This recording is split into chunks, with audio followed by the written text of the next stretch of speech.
দুপুরে আসলে রান্না বান্না করবো, তাই সকালবেলায় সকাল সকাল কাজগুলো সেরে নিচ্ছিলাম। আসলে দুপুরের রান্নাটা আজ দুপুরেই করব, কিন্তু এই ভিডিওটা করে রেখেছিলাম সকালবেলায় উঠে মেয়েদের একটাই মানে গ্রামের মেয়েদের অনেকগুলো কাজ একসাথে জমে যায়। যেমন ঘর দুয়ার পরিষ্কার করা, তারপর থালাবাটি ধোয়া, তারপরে এই তো কিছুটা দুপুরের আগে চালগুলোকে ধুয়ে নিলাম, ভাতগুলো দিয়ে দিব মানে রাইস কুকারে। আর তারপর আমি আমার রান্নায় চলে যাবো। আসসালামু আলাইকুম everyone, welcome back to my channel. প্রতিদিনের মতো চলে আসলাম আমি শিউলি আক্তার শিমু আপনাদের মাঝে।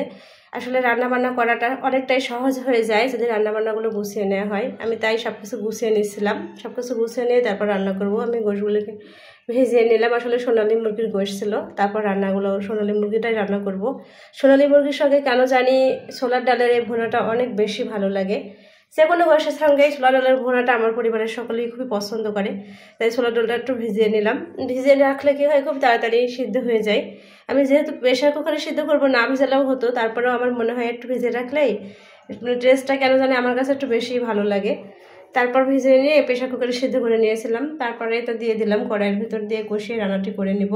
আমি ছোলার ডালগুলো একটু খাসির চর্বি দিয়ে রান্নাটা করেছিলাম। এখানে সমস্ত সাধারণ মশলাগুলোই দিয়েছি, যেমন পেঁয়াজ রসুন, তারপর কাঁচা ঝাল দিয়ে সিদ্ধ করে নিয়েছিলাম। তারপর তেলের উপর দিয়ে দিলাম খাসির চর্বি, তারপর জিরা ধনিয়া বাটা, মশলা বাটা এগুলো দিলাম, দিয়ে ডিম দিয়ে দিলাম, দিয়ে তারপর ছোলার ভুনাটি করে নিলাম। ছোলার ভুনার সঙ্গে গোশের একটা মানে আমার কাছে মনে হয় খুব একটা মানে জমে ভালো লাগে খেতে। পোলাও হলে আলু ভালো হয় ছোলার ভুনার সঙ্গে। তারপর তৈরি হয়ে গেল আমার ছোলার ডালের ভুনাটা।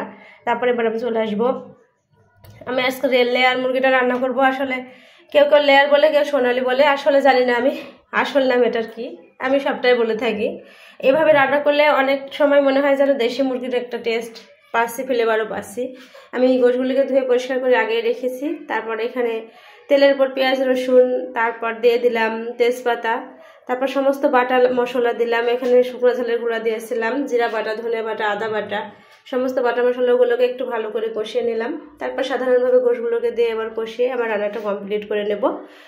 আসলে প্রতিটা রান্না করা যেমন তেমন, রান্নার মন মেজাজ আমার মনে হয় মন মানসিকতা সবটাই ভালো না থাকলে কিন্তু রান্নার মানে স্বাদটাও ঠিকঠাক আসে না।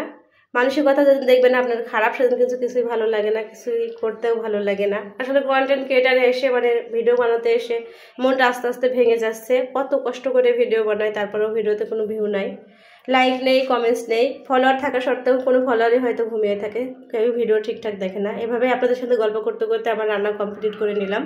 এবার ঢেলে নেব, তারপর তো গরম গরম খাওয়ার পালা। এভাবে রান্না করলে খেতে ভালোই লাগে। আর সোনালী মুরগির গোশ আমার কাছে মনে হয় কিছুটা দেশি মুরগির মতো লাগে। আজকের ভিডিও এ পর্যন্ত, সবাই ভালো থাকবেন, আল্লাহ হাফিজ।